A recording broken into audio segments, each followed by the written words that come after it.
le fait de faire des économies en regroupant nos énergies, c'est quelque chose qui est très attendu, qui demande du courage, et ce courage, le gouvernement l'a aujourd'hui et va mettre en place cette mutation administrative pour qu'un pays moderne comme la France voit ses institutions adaptées à la fois à la rapidité de l'action publique nécessaire, aux économies de la dépense publique. Et quand on se met tous ensemble, quand plusieurs territoires se regroupent pour mettre en place des politiques nouvelles, je pense à la mutation énergétique, si des régions se regroupent pour mettre en place des politiques sur le solaire, sur le photovoltaïque, sur les énergies marines par exemple, je pense aux régions qui sont des régions périphériques maritimes, à ce moment-là on sera plus fort collectivement pour agir plus vite. Vous seriez favorable à la fusion Poitou-Charentes-Aquitaine par exemple? Alors moi je vais consulter d'abord les élus, majorité et opposition.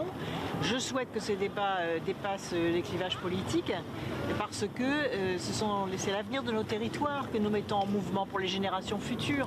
Donc il est très important que l'on retrouve des synergies entre régions, ce qui n'empêchera pas, si avec les régions avec lesquelles nous ne fusionnerons pas, de mettre en place des actions communes. Je pense aux universités, je pense au transport ferroviaire, je pense aux dynamiques de recherche.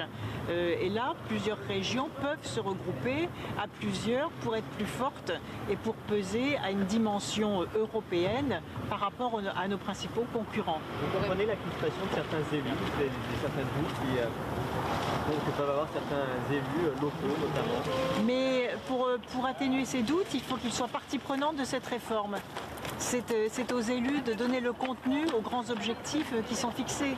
Les grands objectifs, tout le monde les a réclamés depuis des années. La simplification administrative, supprimer le nombre d'échelons administratifs pour faire des économies, pour être plus efficace.